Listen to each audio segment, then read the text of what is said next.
अस्सलाम वालेकुम जी। जहीर मुनीर बनाम रियासत पाकिस्तान के इसके हवाले से बातचीत करेंगे, लेकिन उससे पहले आपको बता दूं कि आज पाकिस्तान भर में अब स्नैचिंग बहुत ज्यादा हो रही है। लेकिन अगर आपने कोई सीसीटीवी वीडियोस देखी हो, फुटेजेस देखी हो, जब बाइक के ऊपर स्नैचेस आते हैं, जो डाका मारने आते हैं, जो डाकू होते हैं, जो कल्प्रिट्स होते हैं, जो 2 नंबर बंदे होते हैं, अगर वो दो हैं बाइक के ऊपर, दो ही जाहिर स्नैचिंग करते हैं, डाका मारते हैं, वो जब आते हैं और अगर उनके ऊपर हमला कर दिया जाए, उनके ऊपर धावा बोल दिया जाए, उन्हें पकड़ा जाए, उनके ऊपर अटैक कर दिया जाए, रिटेलिएट कर दिया जाए, तो उसके बाद वो भागना शुरू होते हैं। आई तो वो दोनों साथ होते हैं, लेकिन वो भागते, एक मशरक की तरफ भागता है, दूसरा मगरब की तरफ, राइट लेफ्ट होकर दोनों खिसकते हैं। अब जब उन दोनों को पकड़ा जाता है और दोनों को दफे मुक्के को सुनने मारे जाते हैं और उनसे पूछा जाता है कि तू क्या करने आया था, तू क्या करना, तो दोनों स्टेटमेंट्स बदल देते हैं। हालांकि होते अंदर से भी दोनों साथ हैं, हालांकि होते वहां तक आए भी दोनों साथ होते हैं, हालांकि वारदात भी दोनों ने साथ मिलकर की होती है, लेकिन चूंकि जब पकड़े जाते हैं, जब फड़े जाते हैं, जब गर्दन दबोच ली जाती है, तो और को सुनने जब लगने शुरू हो जाते हैं, तो फिर एक इधर भागता है, एक उधर भागता है। अब जो जहीर गैंग है और इनका जो सोशल मीडिया सेल है,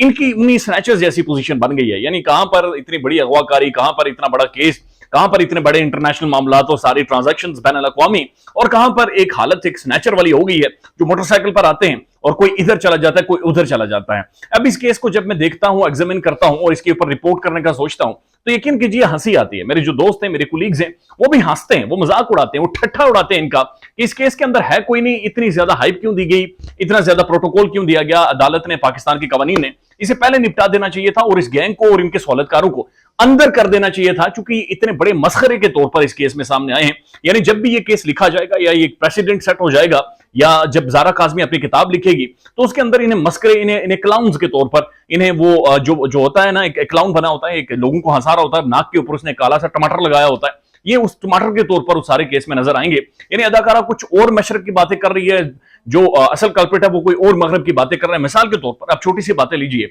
अदाकारा जाफरी साहब और ये सारे बैठकर कहते हैं मेहदी लानती है, जबकि दूसरी तरफ जो डॉक्टर जहीर है, जो असल टिकटॉकर है, जो अपने आप ही को वीडियोस बेचता रहा है, वो जब उससे पूछते हैं तो वो कहता है जनाब ये समवन एल्स हैं, ये कोई और लोग हैं जो ये सारी चीजें कर रहे हैं, और उसके बाद अंग्रेजी ला ला के रख देते हैं, कहते हैं आई कंडम समवन एल्स, आई कंडम, आई हैरेस समवन एल्स। पता नहीं क्या क्या अजीबोगरीब से अल्फाज और अजीबोगरीब सी फ्रेजेस इस्तेमाल की जाती हैं। What do you think? I have nothing to do with it. I'm a justice. I'm a lawyer. I'm alone, standing alone. Nobody cares. इस तरह के अजीबोगरीब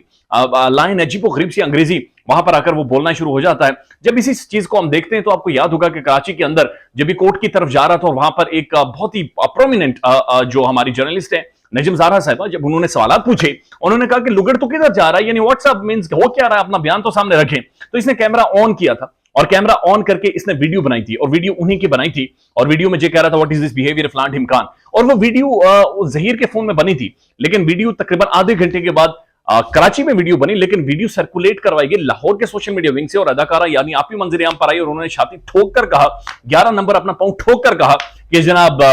ये उसने अंग्रेजी में जवाब दे दिया। और जैसे आप देखें ये अंग्रेजी इसकी कितनी जबरदस्त कमाल की अंग्रेजी बोलता है, और बाद में जाफरी साहब ने भी उसकी बलाएं ली कि जनाब उसके ऊपर से 1000 रुपया इस तरह कर करके उन्होंने किसी को दिया होगा कि जनाब क्या कमाल तबाही किस्म की ये बंदा अंग्रेजी बोलता है। उसके बाद जब आप देखें तो इनका आर्गुमेंट ये है कि जनाब ज़ारा काज़मी जो अपने बाप मेहदी अली काज़मी साहब के साथ गई है, तो वो इसलिए गई है क्योंकि बच्ची के जहन में प्लान है, बच्ची को मंसूबा बना गई है, बच्ची बहुत बड़ी गेम खेल गई है, एक माइनर है, लेकिन बच्ची ने तबाही फेर दी है। जाफरी साहब आपको पता होगा जिस तरह से ब्लैक होल की डिस्कवरी हुई थी, जिस तरह जो एलन मास्क ने टेस्ला का प्रोग्राम शुरू कर रखा है, जिस तरह क्यूरियोसिटी रोवर जो कि इस वक्त मार्स के अंदर मौजूद है, इस तरह का मंसूबा उसने जहन में बना रखा है, और वो अपने वालिदैन के साथ ये करेगी, फलां करेगी, ढिमकान करेगी। जबकि आज भी कोर्ट की प्रोसीडिंग्स इस वजह से डिसरप्ट हुई हैं, इस वजह से उनमें खलल पड़ा है, इस वजह से फर्दर जुर्म या ट्रायल नहीं शुरू हो सका, क्योंकि इनकी पेंडिंग प्लीज थी, और वो प्लीज ये थी कि जनाब शटर होम चेंज किया जाए, ज़ारा काज़मी से मुलाकात करवाई जाए, यानी वही पुराने ढकोसले। और आज फिर जज साहब ने कहा कि चल निकल काम कर अपना, और दोनों तीनों दरखास्तें निपटा दी हैं। अगर इनके अंदर स्ट्रेंथ होती है, अगर